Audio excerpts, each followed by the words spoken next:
السلام عليكم مشاهدينا متابعينا الكرام في وصفه جديده وفيديو جديد من فيديوهاتي ومن وصفاتي. نتمنى انه ينال الاعجاب ديالكم، وكنعتذر مسبقا يعني على التاخير وعلى عدم التنزيل ديال الفيديوهات، ولكن الظروف صحيه وظروف عمل. نمشيو على بركه الله. اول حاجه هذا الفيديو راه فيه جوج الوصفات في وحده، وتحت الطلب ديال بزاف ديال الاخوات فانا خديت حصه. اختاريت انني ندير فيها جوج وصفات باش تعم الفائده، وانتم كيبقى لكم الاختيار. بالنسبه للوصفه هي كبسه باللحم، يعني كبسه سعوديه على طريقتي باللحم، والكبسه بالدجاج. نمشيو على بركه الله ونشوفوا المقادير ديالنا اللي غادي نحتاجو لهاد الكبسه هذه. واخا الصراحه البنات راه كتجي خطيره، كتجي واعره، لا بالدجاج ولا باللحم. انا ان شاء الله في هذا الفيديو هذا غادي نعطيكم لي ديتاي باش كنخدم انا لي كوموند ديالي، او باش كنخرج هاد لي بلا هادو الكليون ديالي مع ذكر الثمن ان شاء الله، لان بزاف الاخوات كيطلبوا لي الثمن. اول حاجه الطفلات يعني هذا لحم البل، الابل او البعير، يعني ناخذ 2 كيلو. المهم بالنسبه للحم نتوما لا كونتيتي اللي بغيتو صافي. بالنسبه للبلا راه عندي فيه 3 كيلو ديال الرز. هنا عندي رز بسمتي وهذا هو لومبالاج ديالو. بالنسبه للاعشاب اللي غادي نستعمل عندي الثومه، عندي قعقله، البزار حبوب، عندي باديانه، عندي نجيمه، اللومي او الحامض الاسود، القرنفل. عندي هنا واحد المعلقه ديال كونسونطري طوماط ومعلقه ديال صلصه الصوجا، وغادي نحتاج عطريه الكبسه، وغنحتاج شويه من عطريه يعني اللحم هذا كاضافه، شويه ديال قزبر حبوب، وعندي القرفه يعني عودان. هادو هما الاعشاب اللي غادي نحتاجو، العطريه اللي غادي نحتاج بالنسبه لهاد الكبسه. هنا عندي العنب يابس غادي نرقدو، شويه ديال الملحه والزيت زيتون هو فاش غادي نصوطي اولا فاش غادي نطلق هاد العشوب ديالي. هنا القرنفل البنات لاني نسيت ما ذكرتو لكمش فعاودت يعني صورت مقادير يعني كبسه باللحم. واحد الحاجه اللي ما صورتش معكم هي البصله ومطيشه، يعني احتاجيت واحد الحبه ديال المطيشه وواحد الحبه ديال البصله. هنا بالنسبه لهاد المقادير نفس المقادير ديال الكبسه ديال اللحم غادي نديرها في الدجاج، غير ما غاديش ندير الصوجا، ما غاديش ندير كونسونطري. وغادي نحتاج الرز سيغالا، يعني درت لهم جوج الاطباق يعني مختلفين. هنا الاخوات بالنسبه للطنجره ديال غادي نديرها فوق العافيه، غادي ندير فيها زيت الزيتون تقريبا واحد كاس الا ربع ديال زيت الزيتون بالنسبه ل 3 كيلو ديال الرز. وغادي ندير فيها دوك الاعشاب ديالي، غادي نخليهم حتى كيطلقوا مزيان مزيان في هذيك الزويته، وكتعطي ديك الريحه ديالهم. هذا هو السر باش كتجيني الكبسه ديالي من السما وكتجي معطره، وهذا بشهاده الكليان. وفي الطنجره الاخرى نفس الطريقه غادي ندير الاعشاب ديال يعني ديال الدجاج. يعني انا خدمت يعني جوج الاطباق في لو ميم طون. نفس الطريقه غادي ندير نفس الاعشاب كما قلت لكم. حيدت غير كونسونطري مطيشه وحيدت الصوجا. هنا غادي ندير داك اللحم ديالي. بالنسبه لهنايا البنات يعني غير الحصه فما خديتش اللحم كتير، ولكن بالنسبه لي انا يعني يعني في الكليون هذه على حسب الطلب، يعني نقدر ندير خروف مشوي، نقدر ندير جدي مشوي، نقدر ندير مثلا كونتيتي كثيره ديال اللحم، المهم على حسب. هنا البلا يعني خديت لهم غير باش على حسب الحصه، يعني باش يشوفوا داكشي. المهم هنا غادي نقليو هذاك اللحم، يعني قليتو حتى شد داك اللون الذهبي. غادي نزيد واحد الحبه ديال البصله اللي انا قطعتها مشنفه، وحبه ديال المطيشه يعني ما فتهمش، حكيتهم في الحكاكه الرقيقه. وغادي نضيف العطريه ديال الكبسه وعطريه اللحم، وهذا هو السر باش انني كتجيني الكبسه يعني مختلفه وكتجي مبنه وكتجي يعني ديال تحمره الوجه.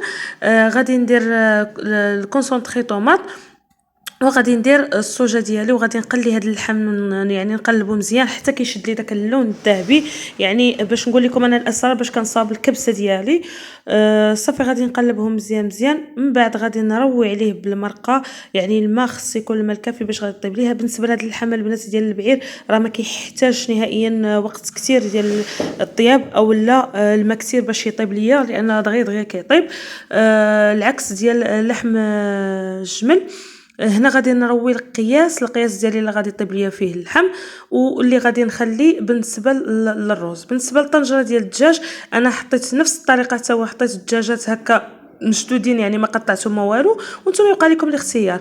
غادي نقلي كل دجاجه بوحدها، يعني كنقلي دجاجه وكنحط كنقلي دجاجه حتى كنسالي داك الدجاج اللي عندي، وغادي نروي عليه حتى هو ومن بعد ما غادي ندير ديك العطريه ديال الكبسه وعطريه الدجاج. ما تنساوش البنات تشدوا ليهم الرجيلات، يعني لانه غادي تفتحوا لكم في الطنجره. المهم غادي نقلبهم مزيان. من بعد غادي ندير كما قلت لكم العطريه ديال الكبسه، وغادي ندير شويه من عطريه الدجاج. بالنسبه لعطريه الكبسه غندير معايا وحده كبيره، وغادي ندير معلقه مع مرش ديال عطريه الدجاج هذه باش كتنسم لي، لان يعني داير الدجاج كما شفتوا هنا البنات ملي كتقلبوا مزيان يعني كيشد داك اللون ديال ديك العطريه. من بعد غنروي حتى هو وغادي نخليه تيطيب. من بعد ما كيطيبوا لي البنات كما شفتوا اللحم هو طاب والدجاج طاب، فغادي نحيدوه وغادي نديروه في اناء ديال الفرن، وغادي نشد هذيك المرقه نخليها يعني حتى كتبقى ليا في القدر ديال يعني ديال الرز، وغادي ندير الرز ديالي ونخليه كيطيب. غنقص عليه البوطه مزيان ونخليه كيطيب. بالنسبه لاصوص المرافقه البنات غادي نحتاج جوج ليبو ديال دانون مسوس. هذه لاصوص المرافقه من احد لي صوص اللي غادي يمشوا مع الكبسه. غادي ندير هذاك الياغورت، يعني خديت جوج ليبو ديال الياغورت، درت 3 يعني حبات ديال الفرماج مثلث اولا مربع اولا الجبن اللي كان متوفر عندكم. هادشي كلشي غادي نديرو في الهاشوار. غادي نحتاج واحد 2 معالق ديال زيت الزيتون، يعني كل شيء كما قلت لكم كنديروا في الهاشوار. غنحتاج واحد معلقه ديال الحامض اولا خل حامض باش تعطيني داك التحميضه لاصوص، وشويه الملح وشويه البزار. صافي هادشي اللي عندي في لاصوص، وواحد شويه ديال المعدنوس. كلشي هادشي غادي نطحنو مزيان في الهاشوار، وغادي نديرو في لي فيغين اولا في لي طاس اللي غادي يمشوا ليا مع الكبسه. انا هنا يعني جربت هذا المقطع هذا لان شي حاجه اللي هي بان سهله، يعني بلا باش ما يجينيش الفيديو طويل. صافي انا غادي نهاشي مزيان حتى كتطحن ليا لي زانغريديون كاملين. صافي كما قلت لكم غادي نديرو في يعني في لي فيغين اولا في لي طاس اللي غادي يمشوا ليا في الكبسه. هنا ملي طاب ليا الرز كما شفتوا راه كل حبه بوحدها، يعني ما كنخليش الماء فيه كتير. هنا خديت البصله اللي شديتها ودرتها شنايف وقليتها في يعني في المقله، يعني حتى تحسلات ليا بوحدها هكا. وغادي ندير العنب يابس اللي ديجا مرطبه. بالنسبه يعني لهذا المول اللي خديت راني خديت ديال البسطيله باش يعطيني هذاك لا ديكور. غادي نخويو فيه داك الرز. هنا الرز ديال اللحم اللي طيبنا فيه اللحم، من بعد قلبته في الطبسيل ديال التقديم، وغادي نجيب داك اللحم بعد ما حمرته في الفران، يعني خليته كيتحمر ليا مزيان، اولا كتقليوه في الزيت يعني ماشي مشكل. نفس الطريقه بالنسبه للدجاج. صافي غادي نستفوا في هذوك البلاصه ديك الحفيره اللي عندي في الاناء. غادي نحط هذوك لي صوص. هنا درت هذيك لاصوص ديال الياغورت اللي الصراحه كتجي واعره. وحتى بالنسبه للمشاوي غادي ندير صوص يعني كيتشوب، ودرت الصلصه ديال المشاوي اولا ديال بابريكا حتى هي كتجي خطيره مع الكبسه البنات. وكاين بزاف ديال الكبسه يعني لي صوص اللي كيمشيو مع الكبسه عفوا، بحال الدقوسه، بحال لاصوص طوماط، بحال صوص مايونيز. يعني كاين بزاف ديال لي صوص اللي تقدروا نتوما تمشيوهم مع الكبسه. هنا عندي يعني لي زيليمون باش غادي نفيني. غادي ندير الحامض اللي هو حتى هو اوبليجي يكون مع الكبسه ديالي، يعني كيتواتى بزاف مع الكبسه. فغادي نحطو في داك الفوق. قطعتو هكا دي طرونش باش يجيو ساهلين الكليان باش انه يعصروا يعني فوق الكبسه. غادي نحتاج اللوز، غادي نحتاج الفواكه اللي عسلت اللي هي اناناس، كيوي حتى هو استعملته، المشماش، يعني اي حاجه كحلوه تقدروا تستعملوها. اللوز هنا البنات راني حمرته بالقشور ديالو في الفران، ما دهنتو ما والو، غير مسحته مزيان بواحد الطورشون اللي هو راغن، وغادي نحمرو في الفران. غادي نحتاج شويه ديال لاكاجو، شويه ديال بيستاش، المهم شويه ديال رقائق اللوز. يعني هادشي اللي متوفر عندكم في الدار. فهاد الحوايج راه كيتماشاو بزاف مع الكبسه، وكيعطوها واحد المنظر وكيعطوها مذاق الاضافي ليها. هذيك البصيله اللي عسلت يعني غادي نزيد واحد شويه هكا من الفوق. وهذا هو البلا ديال يعني كبسه اللحم. الصراحه البنات نتمنى انكم تجربوها لان فريمون كتجي واحد البلا اللي هو واعر. انا هنا غير كتزيين خديت هذاك اللومي من بعد ما درت الرز يعني حيدته ودرته يعني باش غنزين به هكا البلا وصافي. يعني حتى هو عطى واحد المذاق لهذيك الكبسه ديالي مع دوك الاعشاب. هذا بالنسبه للبلا قلنا ديال اللحم. يعني كل واحد غادي ندير ليه لا فينيسيون ديالو باش كيكون داك الاختلاف، وانتم كيبقى لكم الاختيار.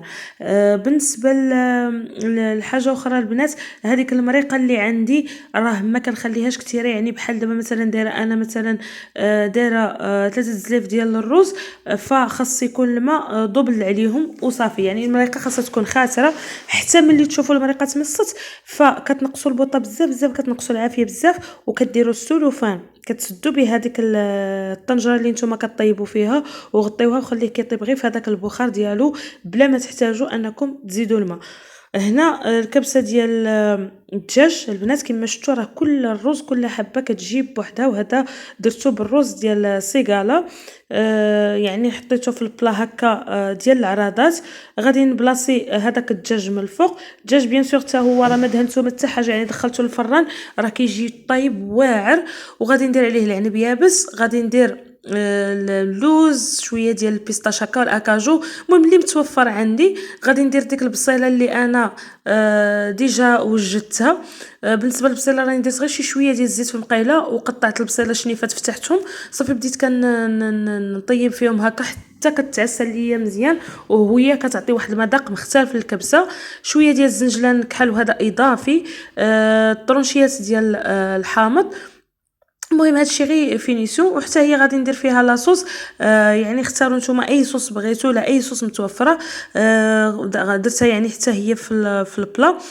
شويه ديال المعدنوس غادي نديرهم من الفوق. بالنسبه يعني لهاد البصيله البنات كما قلت لكم راه كتعطي واحد المذاق هائل الواعر للكبسه، وهذه هي الطريقه الاوريجينال ديال الكبسه مع بعض الاضافات اللي قلت لكم او اللمسه ديالي انا. كانت كاضافات، وهذوك الاضافات الحمد لله يعني ما كيحشمونيش. صافي البنات هذا هو البلا اللي درنا ديال يعني ديال الدجاج. كما شفتوا الدجاج التحميره ديالو يعني بحال مشوي. تقدروا تزيدوا واحد الفاخره يعني تكون شاعله وديروها، يعني تخويو عليها واحد شويه ديال الزويته وتسدوا هذاك على داك الدجاج وعلى ديك الفاخره معاه، كتعطيكم ديك النكهه ديال الشوا. هذيك يعني كفكره وكتوضيح. وكما شفتوا واحد شويه ديال وريقات يعني المعدنوس درتهم من الفوق هكا كما قلت لكم. وغادي ندير هذوك لي صوص ديالي، بابريكا، صوص يعني كيتشوب، ودرت معاه لاصوص ديال الياغورت والفرماج حتى هو درتو في البلا. كما قلت لكم تقدروا ديروا لاصوص طوماط، صوص دقوس. المهم هادو بزاف ديال الصوص اللي كيتماشاو مع المشاوي وكيتماشاو مع الكبسه. وكانت هذه هي وصفتنا لليوم. نتمنى انها تنال الاعجاب ديالكم، وما تبخلوا عليا اللي مازال ما اشترك في القناه يشترك في القناه، فعلوا الجرس، ولا تنساو جيم جيم جيم جيم وتعليقكم اللي هو ضروري ضروري بالنسبه ليا. وبالسلامه عليكم.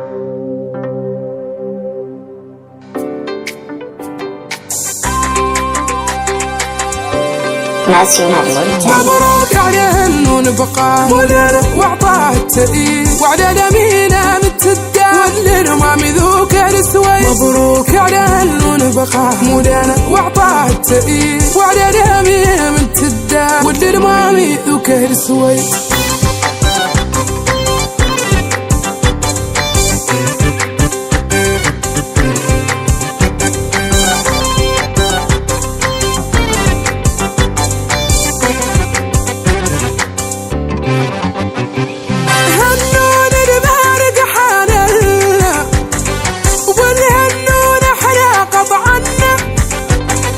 شكره كان يتفنن